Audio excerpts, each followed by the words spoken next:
Se queda con no. nosotros acá, no se esté pidiendo. Porque de hecho... Aquí lo tenemos. Tiene que entregar los regalos. Vamos a hablar justamente de un hecho que enlutó a nuestro país. Porque hoy se cumplen 110 años de la masacre de Santa María. Se habla en términos de cantidad de víctimas fatales, la cifra oficial habla de 195. Otros especulan que podría haber llegado a más de 3.600 víctimas. Por lo mismo vamos a hablar de esta matanza tan cruel que enlutó a nuestro país.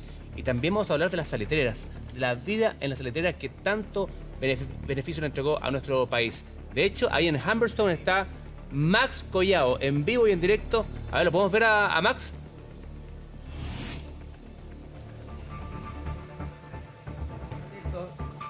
¿Cómo están, muchachos? Efectivamente, Cristian, estamos en este lugar maravilloso, de manera inédita y también exclusiva para todo el país y todo el mundo, de la salitrera Humberstone.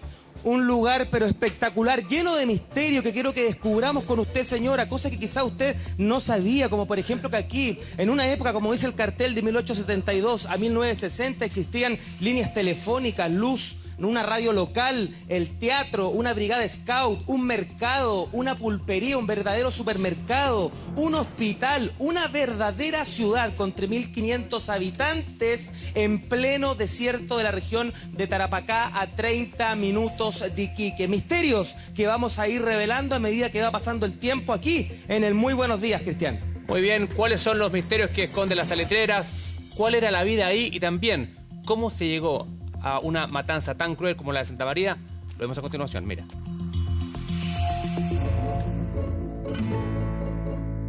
Por necesidades tuve que ir a trabajar a una oficina yo. Pero dije, trabajo 2 meses, junto el pasaje y me voy. Tuve 10 años. ¿Cómo lo pasaría en 10 años? Eso le digo, así se pasa en La Pampa. En 1900, las salitreras tenían un rol preponderante en nuestro país. Por lo mismo, Iquique era la ciudad más próspera de Chile. En La Pampa abundan el dinero, la entretención y sobre todo el trabajo. En aquellos años, un individuo se retiraba de una salitrera e inmediatamente tenía trabajo en la otra. Iquique es entonces la ciudad más próspera de Chile.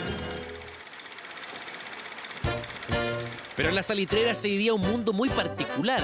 Eran verdaderas microciudades. Tenían almacenes, teatros, cementerios, capillas, colegios. Todo lo que una orbe requiere. Un mundo aparte, lleno de misterios que vamos a descubrir. Pero ser microciudad también implicaba que la regulación era impuesta por los dueños de la salitrera, que en su mayoría eran ingleses o alemanes. Cada lugar era una especie de colonia. Por lo mismo, lo que se vivía en su interior era muy poco conocido. Pero un hecho que ocurrió hace 110 años en Iquique marcó para siempre la historia de nuestro país y la historia de las salitreras. Se vivió una de las masacres más crueles de la historia. El 21 de diciembre de 1907 se constituyó un hito emblemático del movimiento obrero chileno: la matanza de la Escuela Santa María de Iquique. Es uno de los episodios más trágicos de la historia política de Chile. La historia democrática de Chile tuvo importantes actos de violencia y justificada muchas veces en contra de ciudadanos chilenos. No importa si uno es chileno o si uno es peruano o gringo, como mi amigo el Rusio. El proletariado no tiene nacionalidad. Estamos hablando de una de las matanzas de trabajadores más cuantiosas. Cientos de obreros del salitre asesinados por el ejército.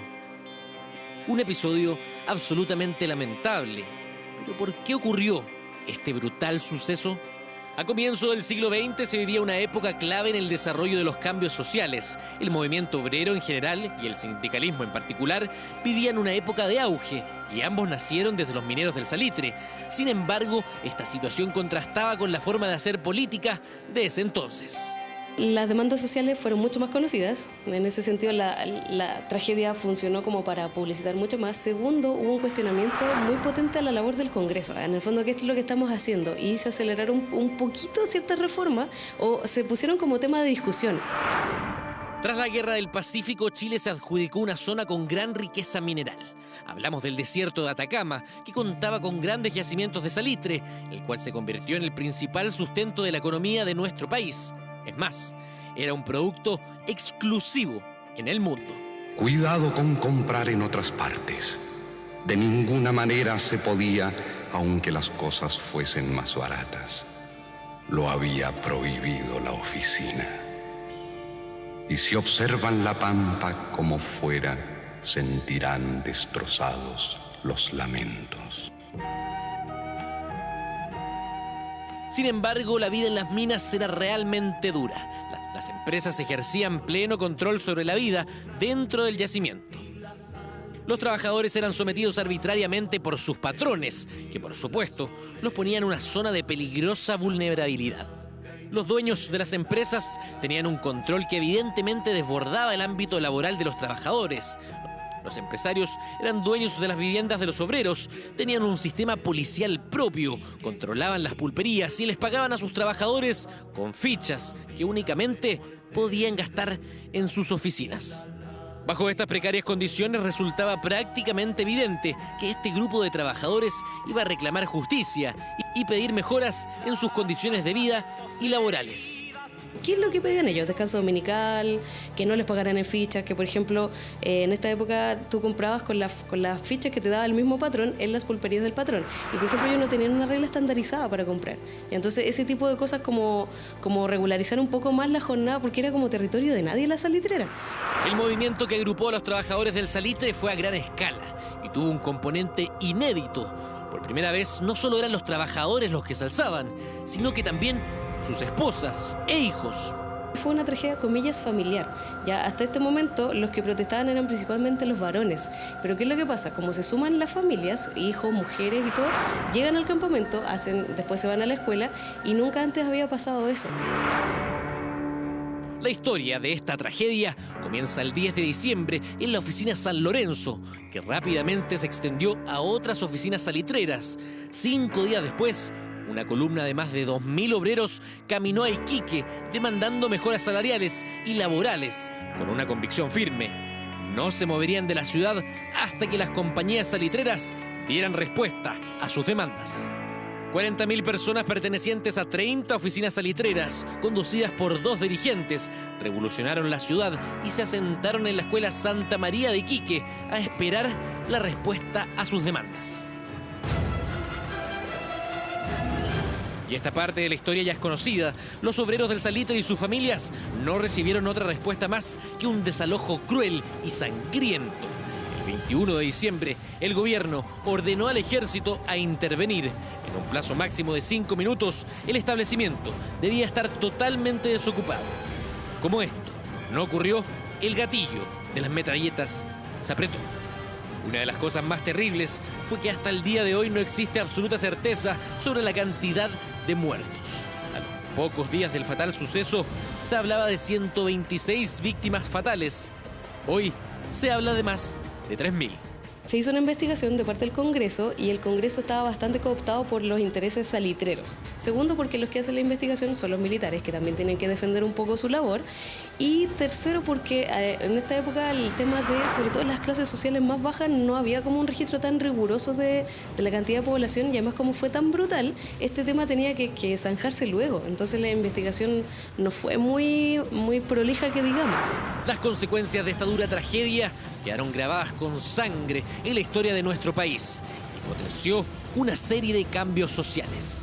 Las demandas sociales fueron mucho más conocidas. En ese sentido, la tragedia funcionó como para publicitar mucho más. Segundo, hubo un cuestionamiento muy potente a la labor del Congreso. En el fondo, ¿qué es lo que estamos haciendo? Y se aceleraron un poquito ciertas reformas o se pusieron como tema de discusión. Y los obreros entendieron la importancia de luchar por sus derechos laborales. Lo que hizo la matanza fue precisamente volver a reorganizar los movimientos sociales chilenos. La matanza, ocurrida hace 110 años en el norte grande de nuestro país, marcó con sangre nuestra historia y es evidente que por más que el tiempo pase, jamás se olvidará.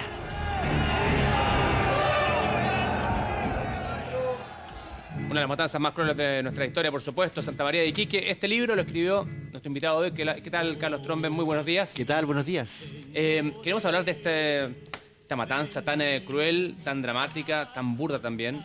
Han pasado 110 años. Explícanos el contexto histórico de nuestro país en ese momento para llegar a algo como esto.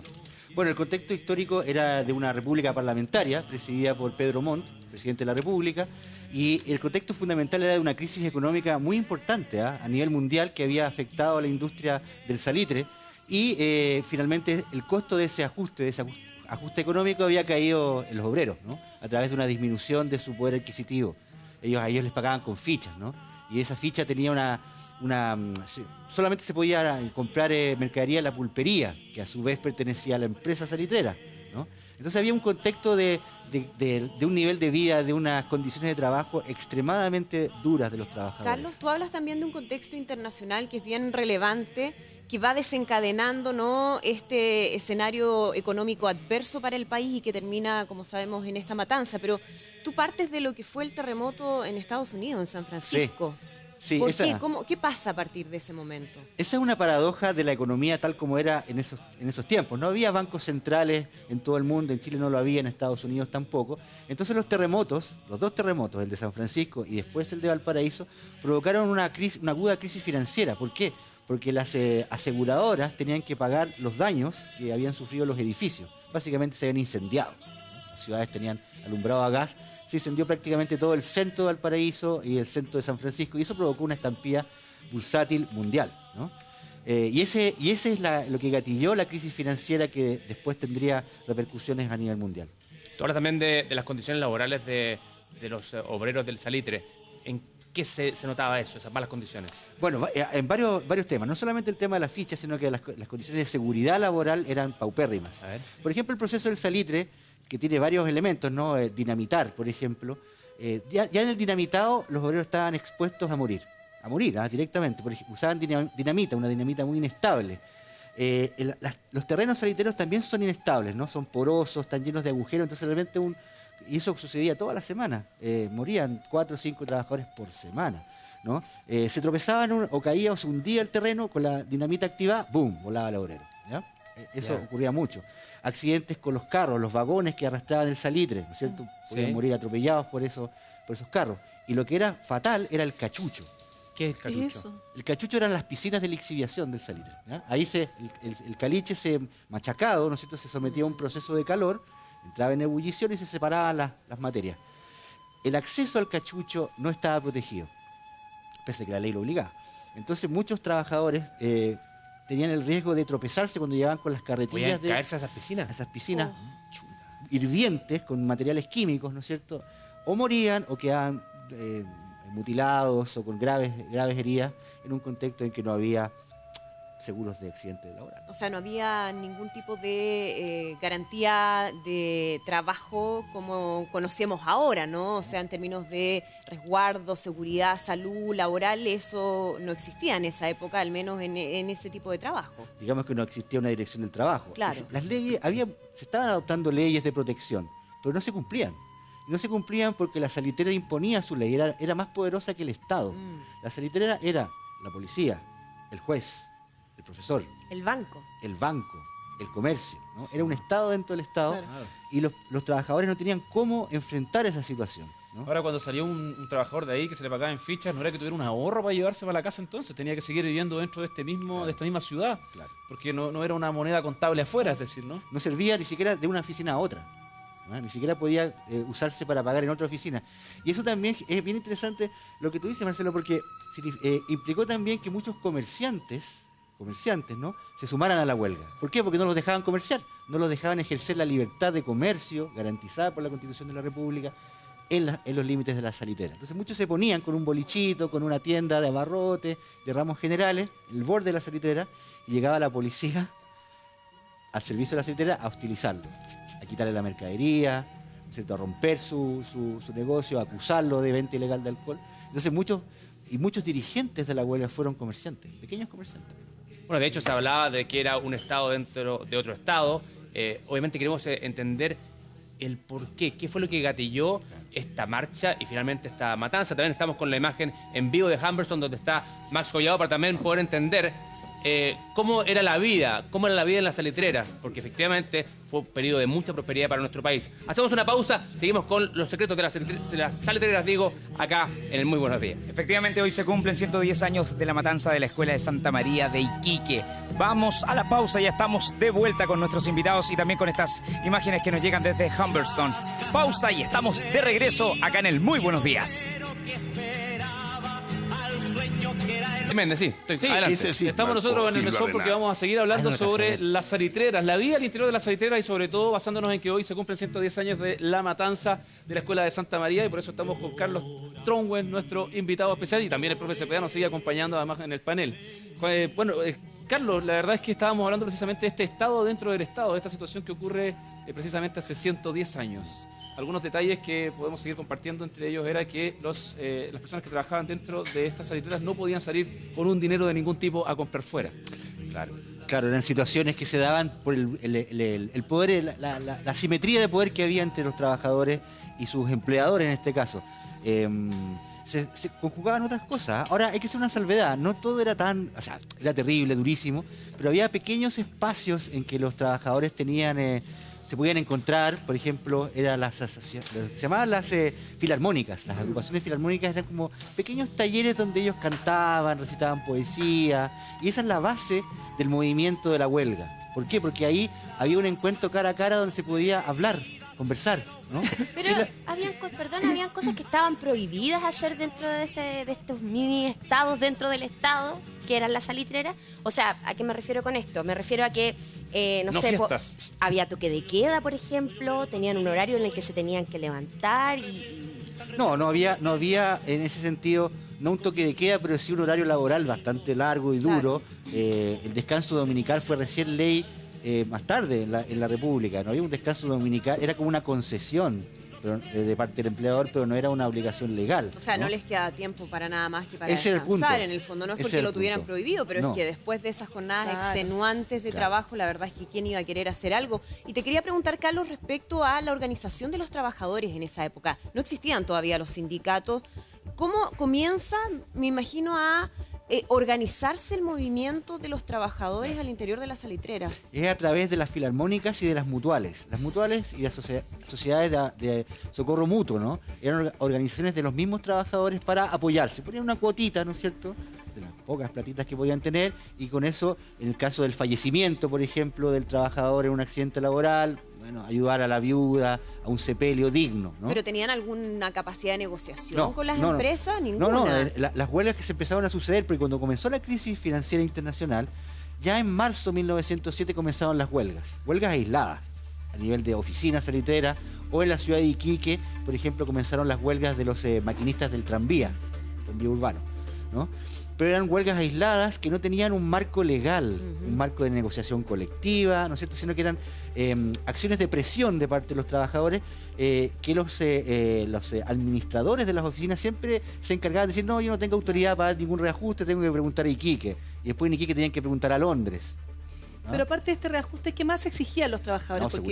Seguridad, porque laboral. Termina toda la familia involucrada en esta huelga. Claro, toda la familia, tal como tú dices. Las huelgas aisladas duraron unos 2 o 3 meses, entre marzo, abril, mayo, y después se fueron desinflando porque también Tarapacá era un territorio muy especial, ¿no? Era el único territorio de la República donde se celebraban 3 fiestas nacionales, ¿no? Porque la población era muy diversa, ¿no? Población peruana, boliviana, chilena, europea, china, ¿no? Entonces se celebraban 3 fiestas nacionales. A partir de julio empezaba el carrete en Tarapacá, ¿no? La fiesta del Perú el 28 de julio, la de Bolivia en agosto, la de Chile en septiembre. Y todos festejaban con todos, ¿ah? Iban delegaciones chilenas a las fiestas peruanas y viceversa. Ahí nació el pisco sour entonces, que entre la peruana y el chileno no se sabe. Claro, pero en todo caso es la siguiente. Sí. A ver, ellos tenían que consultar a Londres, los ingleses eran los dueños. Hay que retroverse unos 16 años antes, siendo presidente don José Manuel Balmaceda. Nosotros sabemos perfectamente que la gran lucha de Balmaceda no fue nacionalizar, sino que fue terminar con el monopolio de Mr. North, correcto, que era inglés, en el control de la salitrera, y dar espacio a los americanos, a cualquiera de los otros más. O sea, y una apertura. Él tuvo una gran sensibilidad social y humana con respecto a la situación de los obreros de Salitre. El gran presidente de Balmaceda, no hay que olvidarlo eso. Eso es total. Que no le hicieron caso por lo demás y después murió. No, efectivamente, y de hecho, Balmaceda, el balmacedismo político, era la fuerza dominante de la política en Tarapacá.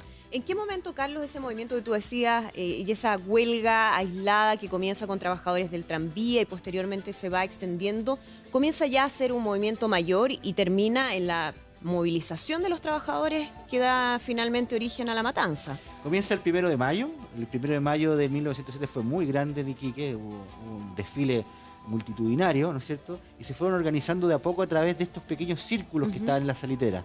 Y lo que ocurre en diciembre, ya ahí la crisis realmente se desata, porque en octubre de 1907 hay un crash bursátil en Nueva York, y ahí sí que las condiciones financieras del país de los trabajadores se deterioran de manera radical. Y a comienzos de diciembre se producen dos eventos. Uno es el gran mitin de Zapiga. Zapiga es el cantón salitrero norte, ¿no? ¿Y por qué ahí? Porque ahí había dos personajes muy importantes, ¿no? Uno que serían varios de los líderes de la huelga. Ellos convocan un mitin para exigir de una vez por todas la intervención del presidente de la República en el conflicto entre trabajadores y salitreras. Eso ocurre a comienzos de diciembre de 1907. Van muchos miles de trabajadores a esa salitrera, a Zapiga, ¿no? Y eso no tiene precedentes, que vayan de otros lugares con o sin autorización de las empresas. Van dejando su lugar de trabajo y ya, chao, nos vemos.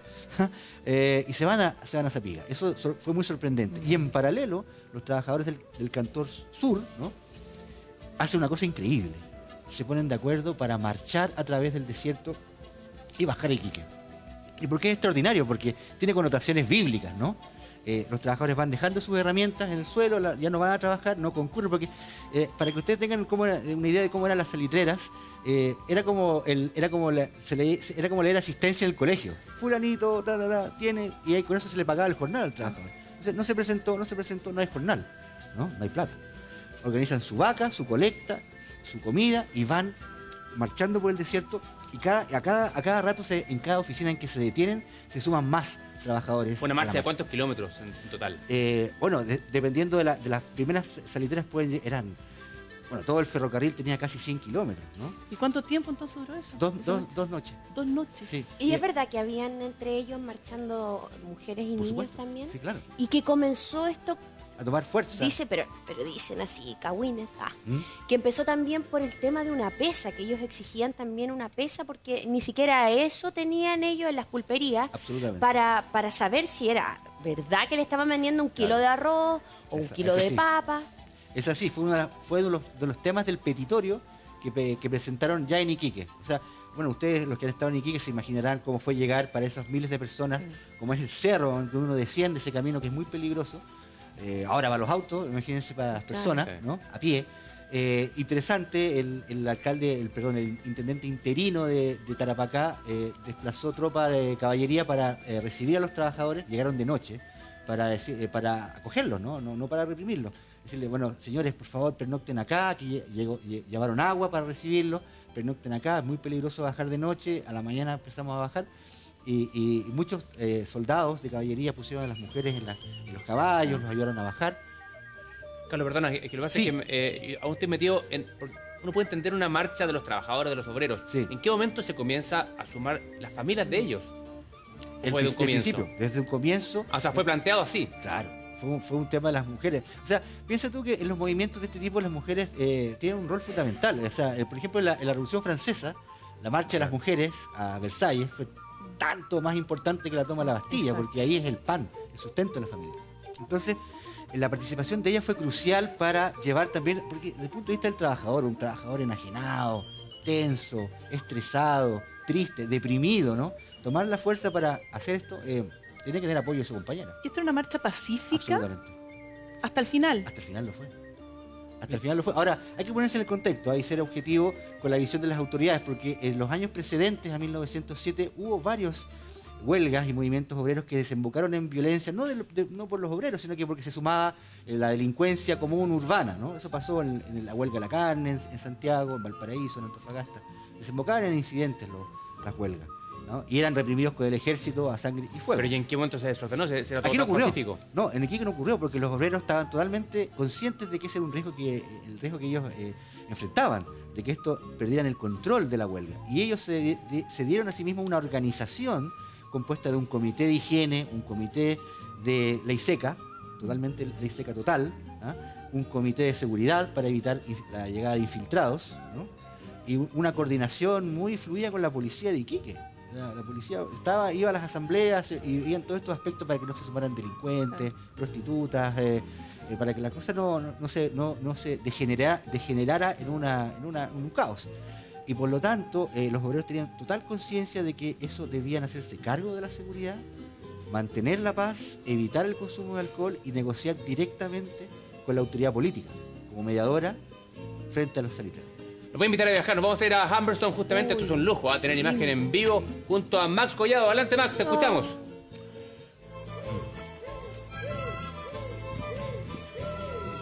Un verdadero lujo, Cristian Sánchez, que estamos mostrando en vivo y en directo. La salitrera Santiago Humberstone. Y lo que dicen ustedes están totalmente correcto. Hay un sinnúmero de cosas, por ejemplo, también misteriosas que quizás la gente no sabe. Hay un propio aquí reglamento interno donde tienen que acostarse a una hora determinada para poder descansar y levantarse para trabajar. O, por ejemplo, ¿usted sabía que los obreros tenían un tipo de casa si eran casados, si eran solteros?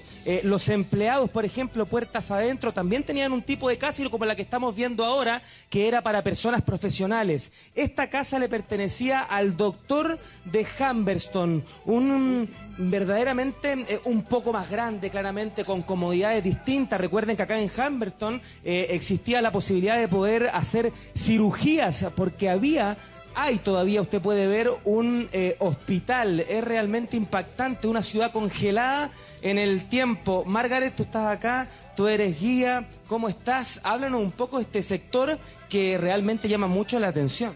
Sí, realmente, esta es la casa del médico que atendía acá a toda la población, a los empleados, a los obreros, todos. Y como tú ves, tenía todas las cosas que necesitaban en esa época. Tiene su consulta ya, tiene todos sus implementos, teléfono también había aquí, una central telefónica.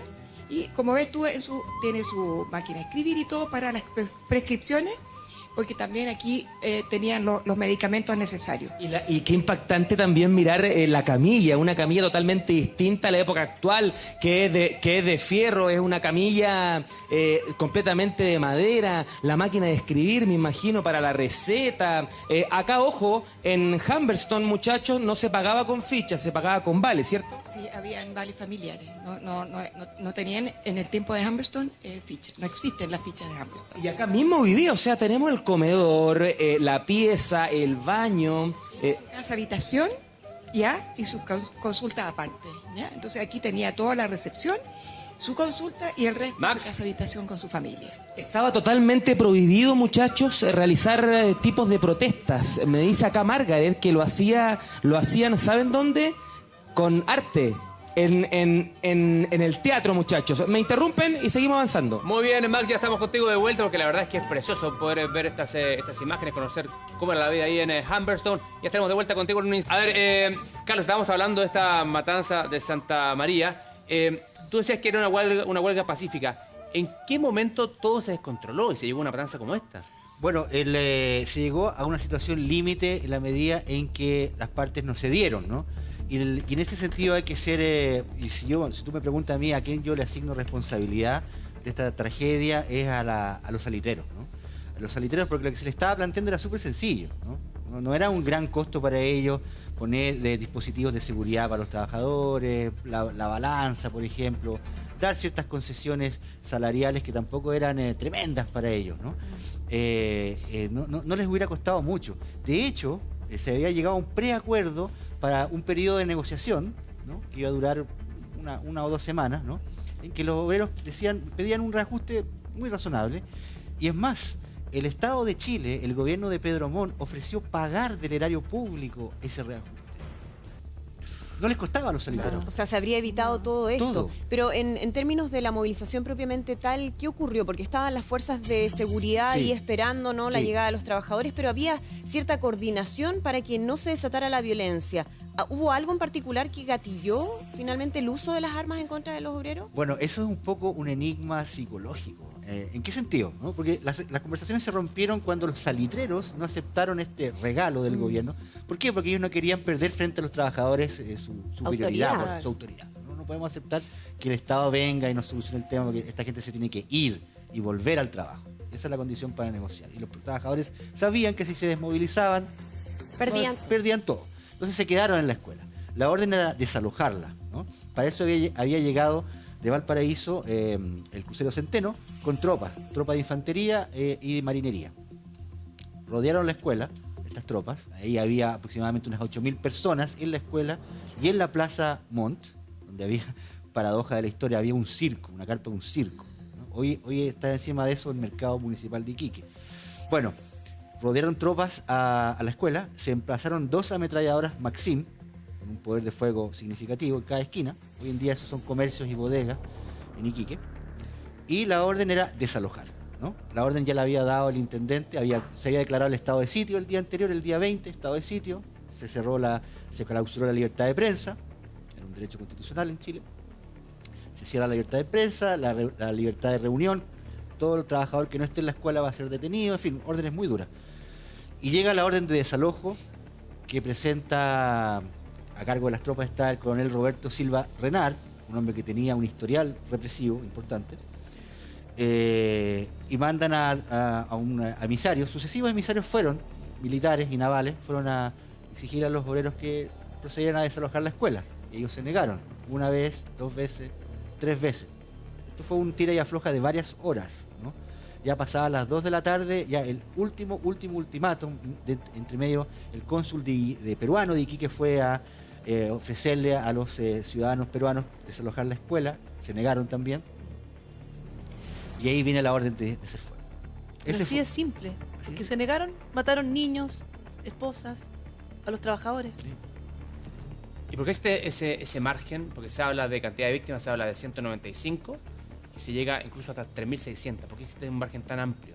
No, el primer parte que da Silva Renard hablando de 190 muertos es claramente una tergiversación para rebajar la culpa inconsciente que puede haber estado corroyéndolo, o no sabemos. Un personaje también psicológicamente complejo, Silva Renard. Pero la heterogeneidad de los cálculos, estimaciones que ha habido, es por la ametralladora. ¿Por qué? Porque nadie midió el tiempo en que operó la ametralladora. ¿Y por qué es tan importante ese dato? Porque cada ametralladora tenía un poder de fuego de 500 balas por minuto. 2 ametralladoras, 1.000 balas por minuto. Ahora bien, no eran ametralladoras AK-47 actuales, se trababan, se calentaban, ¿no? Eran relativamente ineficientes comparadas con una arma moderna, actual.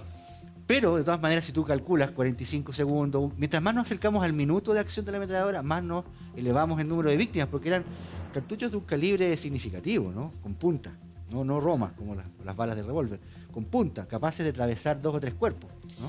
Entonces, con 8.000 personas aglomeradas ahí, con un poder de fuego de esa magnitud, al cual siguió un remate de infantería y de caballería, el número de víctimas, a mi entender, así con un cálculo matemático grosero, no puede haber bajado de 900. Claro, durísimo, de verdad. Una brutalidad lo que vivimos hace 110 años. Gracias, Carlos. Que le vaya muy bien. Gracias. Profesor, que le vaya muy bien. Muchas gracias, en profe. su instituto como Papá Noel también. Éxito, que le vaya muy bien.